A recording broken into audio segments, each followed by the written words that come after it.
el 2 de julio de 1996. Menos de 3 décadas después de que el primer hombre pisara la Luna, el Instituto de Investigación de Inteligencia Extraterrestre de Nuevo México recibe una alerta roja y el director ordena a sus colegas llamar al Comando Espacial. Tras verificar que el espacio aéreo está despejado y sin señales de aeronaves espías extranjeras, James se emociona ante la posibilidad de recibir una señal de radio de otro mundo. Pero Constantin se da cuenta de que la señal proviene de la Luna. Al ser informado del evento, el mayor Donowitz contacta al secretario de Defensa, quien de inmediato llama al presidente Thomas Whitmore.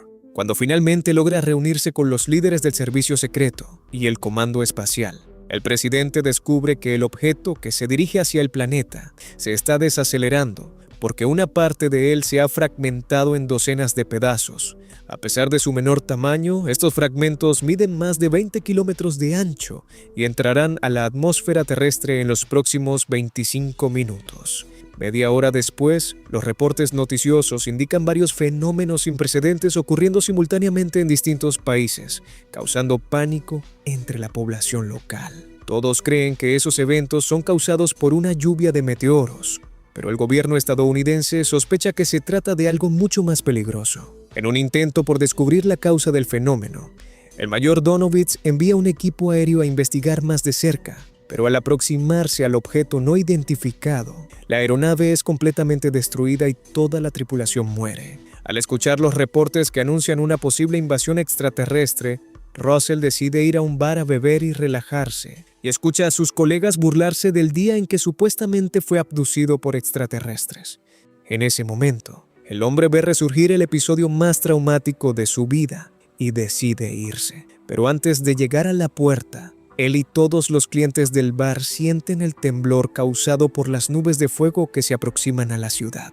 Mientras observan el fenómeno cubriendo el cielo de la ciudad, los residentes de Nueva York avistan una nave espacial alienígena emergiendo de las nubes y corren a refugiarse. Minutos después, la nave llega a la Casa Blanca y el presidente se prepara para dar un discurso destinado a tranquilizar a los ciudadanos estadounidenses.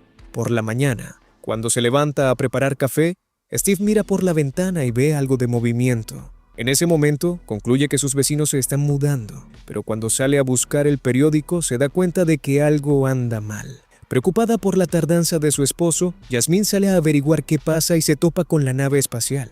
Según el reporte noticioso, varias naves alienígenas están dispersas por el planeta, cubriendo el cielo, y David cree que se están sincronizando para llevar a cabo algún tipo de evento masivo. Mientras ve el discurso del presidente, David decide llamar a su exesposa y le aconseja salir de la Casa Blanca de inmediato porque, según él, los extraterrestres se están comunicando mediante una señal para atacar. Sin embargo, al oír esto, Connie, la secretaria de Thomas, asegura que su exmarido es paranoico y cuelga el teléfono para volver al trabajo. Tras aconsejarle a Marty que también salga de la ciudad, David toma su bicicleta y pedalea hasta la casa de su padre para que lo lleve a la Casa Blanca. Tras recibir una llamada, el capitán Steve es convocado al cuartel general para ayudar al ejército estadounidense a lidiar con la amenaza alienígena. Preocupado por dejar solos a su esposa e hijo, Steve decide llevarlos a la base militar de El Toro, donde estarán a salvo. Al llegar a Washington, Julius ve una enorme fila de autos intentando salir de la ciudad e intenta convencer a David de regresar, pero él se niega a dejar atrás a Connie. Cuando ella descubre que su exmarido está afuera, Connie les pide a los guardias que lo dejen entrar y lo lleva a la oficina del presidente. Al haber trabajado en el MIT durante 8 años, y ahora para una operadora de TV, David tiene el conocimiento necesario para descubrir la causa de las interferencias que han ocurrido en los satélites desde la llegada de la nave. Y dice que los extraterrestres están usando estos dispositivos para enviar una señal de una nave a otra. Mientras el presidente y su equipo intentan idear cómo interrumpir la conexión entre las naves enemigas, un grupo de soldados aborda 3 helicópteros con la intención de establecer contacto con los extraterrestres. Sin embargo, cuando la aeronave militar se acerca a la nave alienígena, se abre un compartimento y los helicópteros son bombardeados sin la menor posibilidad de defenderse. En ese momento, el presidente se da cuenta de que la humanidad realmente está en peligro y aborda un avión con todo su equipo para buscar un refugio seguro, incluso después de presenciar el ataque que destruyó la vida de un grupo de soldados.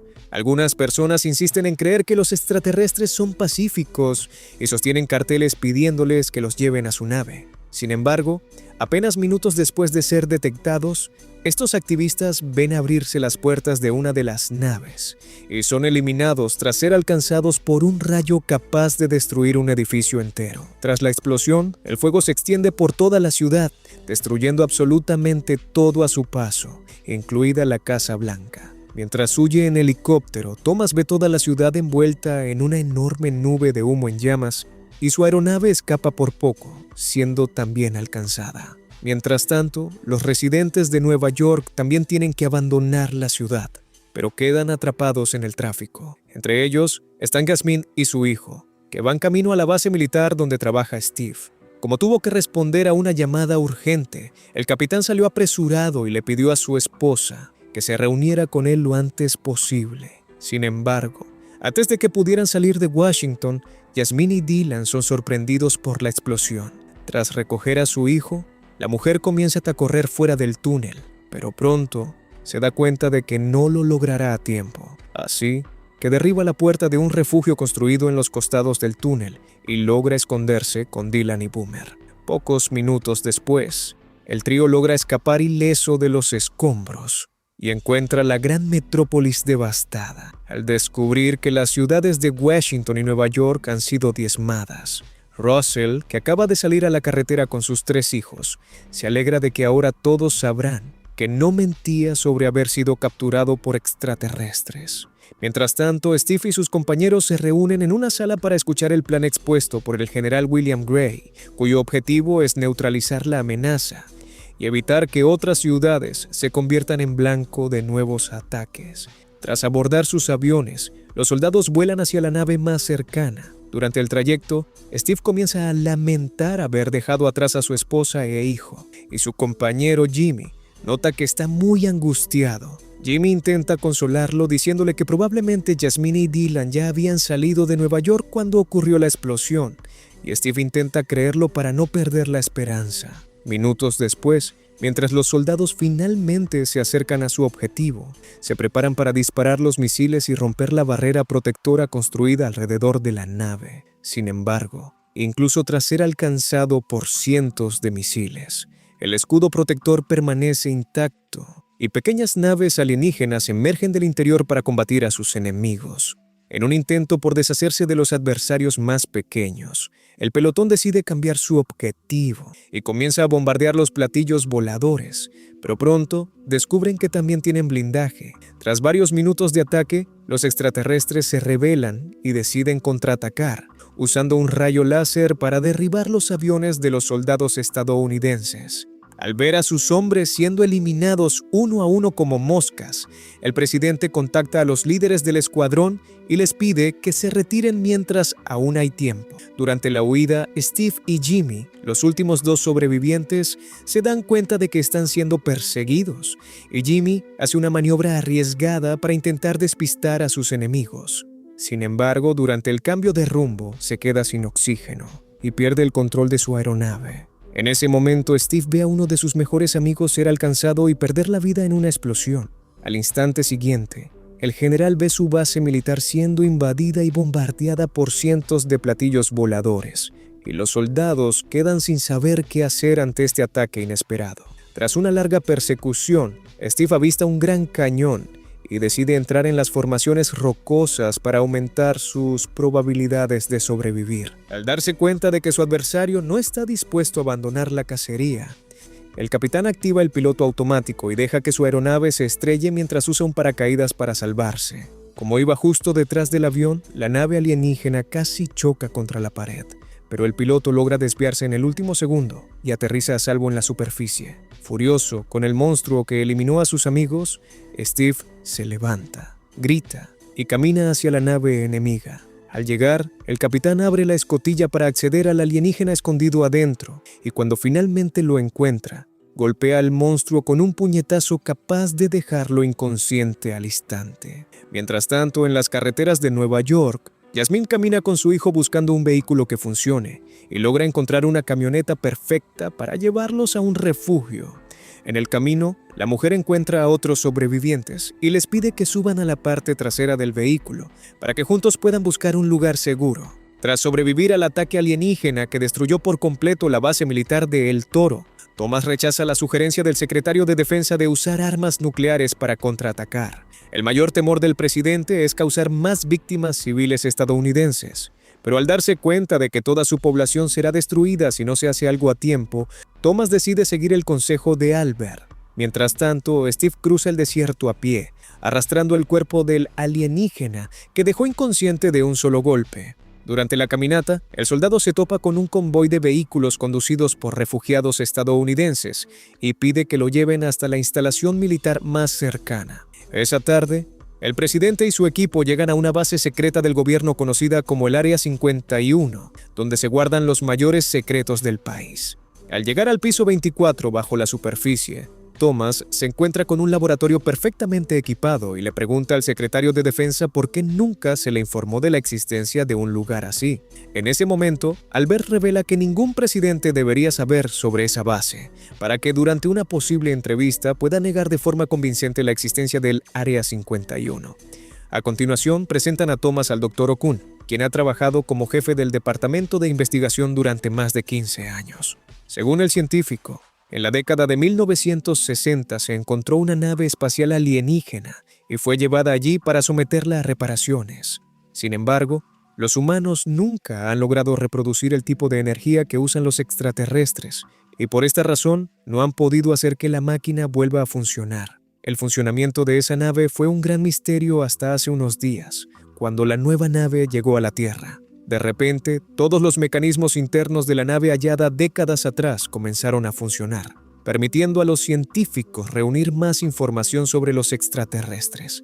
Tras algunos estudios, Okun concluye que esta especie no es muy diferente de los seres humanos, ya que también respira oxígeno y tiene sangre caliente. Esto probablemente explica por qué estos seres están interesados en el planeta Tierra. El doctor dice que junto con esa nave también se encontraron 3 especímenes de la misma especie alienígena que actualmente sobrevuela el planeta. Al ver a esos monstruos de aspecto aterrador, el presidente y sus acompañantes quedan conmocionados y aún más sorprendidos al descubrir que esos individuos carecen de cuerdas vocales, lo que indica que han hallado una forma más sofisticada de comunicarse. Tras estudiar la anatomía de esos seres, el Dr. Okun revela sus sospechas de que esta especie se comunica por telepatía y que a pesar de tener cuerpos tan frágiles como los humanos, poseen una tecnología mucho más avanzada. Mientras tanto, Steve, junto con cientos de otros refugiados sobrevivientes, llega a la base militar secreta solo para ser rechazado en la puerta. Sin embargo,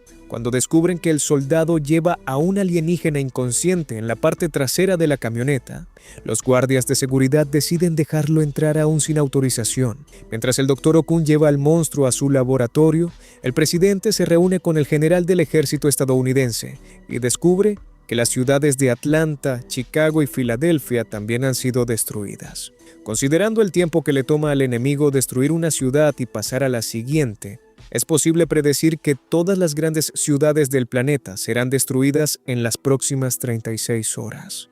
Al atardecer, Yasmín finalmente logra llegar a la base militar de El Toro, solo para encontrarla completamente destruida. En ese momento comienza a creer que su esposo ya no está vivo y se da cuenta de que tendrá que encontrar la forma de sobrevivir con su hijo por su cuenta. Tras asegurar el cuerpo del alienígena a la mesa de operaciones, Okun comienza a examinarlo y todos sus asistentes se sorprenden al descubrir que las membranas que cubren el cuerpo de la criatura son en realidad una armadura protectora. Mientras es estudiado, el alienígena recupera la conciencia y comienza a moverse. Entonces emite un sonido agudo que desorienta al Dr. Okun. El científico intenta rápidamente cubrirse los oídos y el alienígena aprovecha esta distracción para liberarse. Al ver a los internos correr hacia la puerta, el monstruo no lo piensa 2 veces antes de atacarlos y logra eliminarlos a todos. Minutos después, al acercarse a la sala, el presidente se enfrenta a esa escena aterradora y ve al alienígena usando las cuerdas vocales del Dr. Okun para comunicarse con él. En ese momento, aprovecha la oportunidad para intentar establecer un acuerdo de paz con esa especie, pero descubre que los extraterrestres llegaron con una clara misión de destrucción y no tienen intención de perdonar a ningún ser vivo del planeta. De pronto, Thomas comienza a sentirse mal y sus hombres, para protegerlo, empiezan a disparar contra la criatura. Una vez neutralizado el espécimen, el presidente logra ponerse de pie y relata que fue transportado dentro de la mente de su enemigo. Mientras el alienígena intentaba comunicarse telepáticamente, el presidente logró leer su mente y descubrió que esta especie vive viajando de planeta en planeta con toda su civilización. Tras consumir todos los recursos y reservas naturales del lugar donde están, parten en busca de un nuevo planeta habitable donde repetir todo el proceso. Tras descubrir la verdad detrás de la invasión alienígena, Thomas se da cuenta de que no tiene más opción que declarar la guerra a esas criaturas y le pide al secretario de Defensa que agilice el uso de armas nucleares. Al ver a todos los soldados preparándose para lanzar el ataque, Steve se preocupa aún más por la seguridad de su familia, así que decide robar un helicóptero militar para ir en busca de Jasmine y Dylan. Mientras tanto, el presidente supervisa la entrega de la primera bomba atómica, que está programada para impactar la nave que sobrevuela la ciudad de Houston, Texas. Dado que las principales ciudades ya han sido evacuadas, se predice que casi ningún civil estadounidense se verá afectado por el ataque, y saberlo hace que Thomas se sienta aún más seguro de su decisión. En cuanto se alcanza el objetivo, el comandante contacta al escuadrón enviado a verificar el éxito de la misión y descubre que la nave no fue destruida. Al descubrir que su plan no salió como esperaba, el presidente decide tomar cartas en el asunto respecto a todo el ejército y suspende la misión. Esa noche, Steve regresa a su antigua base militar, donde encuentra a Jasmine junto con otros refugiados. A la mañana siguiente, el 4 de julio, informan a Thomas que hay divisiones de combate listas para atacar en varios países de Europa, Medio Oriente y Asia. Como hay pocos pilotos estadounidenses disponibles para la guerra, los soldados deciden reclutar la ayuda de civiles con experiencia de vuelo. Como tiene su propia avioneta privada, Russell se ofrece de inmediato como voluntario y se muestra entusiasmado con la idea de ayudar a eliminar a los extraterrestres que lo capturaron. Al ver a todos esos soldados reunidos con la misión de salvar a la humanidad de la aniquilación total, el presidente se emociona y en su discurso afirma que el 4 de julio no solo será conocido como el Día de la Independencia de Estados Unidos, sino como el día en que toda la humanidad alcanzó su independencia, antes de ocupar el puesto más prestigioso del país. Thomas se desempeñó como piloto de combate y luego decidió unirse al ejército, pilotando una aeronave durante la guerra. Tras despedirse de sus familias, Steve y David abordan la nave alienígena hallada en la década de 1960 e inician su viaje al espacio. Justo antes del despegue, Thomas contacta al general y descubre que el objetivo principal ha alterado su rumbo. Al parecer, los extraterrestres ya están al tanto del plan de combate humano y se dirigen al Área 51. Los cálculos indican que llegarán en aproximadamente 26 minutos, tiempo suficiente para que Steve y David completen su misión. En este momento, el dúo acaba de salir de la atmósfera terrestre y se prepara para instalar un malware en la nave nodriza, mientras el presidente y su escuadrón se acercan a la nave que sobrevuela la ciudad de Houston. Tras entrar a la nave nodriza, David y Steve se sorprenden al ver una sociedad organizada de una manera completamente distinta a la especie humana y confirman sus sospechas de que estos extraterrestres están planeando una invasión. Al encontrarse con una forma de vida jamás vista, el capitán se aterra y se pregunta si esos monstruos pueden no verlos. Para evitar que descubran su disfraz, David cierra todas las ventanas y en cuanto la nave se conecta a la matriz, infecta el sistema operativo enemigo con su malware. Una vez completada la transferencia, los soldados reciben la orden de comenzar el ataque y descubren que el escudo protector no fue desactivado por el malware. En una acción coordinada, el presidente y todos los demás pilotos comienzan a disparar misiles contra el enemigo, que envía sus platillos voladores para proteger la nave. Una vez completado su trabajo, Steve y David intentan regresar a la Tierra, pero terminan perdiendo el control de la aeronave porque los extraterrestres notaron algo extraño proveniente del platillo volador e invadieron el sistema. Mientras la nave está a punto de sobrevolar el Área 51, Connie y otros empleados del gobierno ayudan a los refugiados a encontrar refugio en los pisos inferiores, más profundos, bajo la superficie. Al ver a su enemigo a punto de disparar su rayo láser contra la base militar, Thomas y su equipo se acercan a la boca del cañón, brindando cobertura para que Russell pueda disparar un misil hacia la fuente del láser. Sin embargo, cuando el hombre presiona el botón para lanzar el misil, se da cuenta de que la estructura está atascada. Así que decide sacrificarse para garantizar la seguridad de su hijo y de todos los sobrevivientes refugiados en esa base. Gracias a este noble sacrificio, toda la nave espacial es destruida desde adentro y tras numerosas explosiones, sufre un devastador choque. Mientras los humanos celebran abajo, David y Steve se dan cuenta de que están rodeados de varias aeronaves y concluyen que no podrán salir con vida de este aprieto. En ese momento, deciden aceptar su destino y aprovechan la oportunidad mientras inician una cuenta regresiva para volar todo el lugar. De pronto, se activa una nueva función del malware y se lanza un misil hacia el centro de comando. En cuanto la sala es destruida, Steve recupera el control de su nave y se da cuenta de que tiene menos de 30 segundos para salir de la matriz. Durante la fuga, el par es perseguido por otros platillos voladores y debe esquivar disparos hasta llegar al túnel que los lleva directamente al espacio. Al ver que las compuertas están a punto de cerrarse, el capitán acelera y por un pelo logra escapar mientras sus perseguidores se estrellan contra el interior de la nave nodriza. En cuanto termina la cuenta regresiva de 30 segundos, todo el conjunto es destruido y los escombros de la explosión terminan golpeando al par. Sin embargo, aún así logran sobrevivir y aterrizan a salvo en la Tierra. En ese momento, los dos héroes son recibidos con alegría por sus familias y pueden presenciar el choque de la nave alienígena que casi destruyó su país.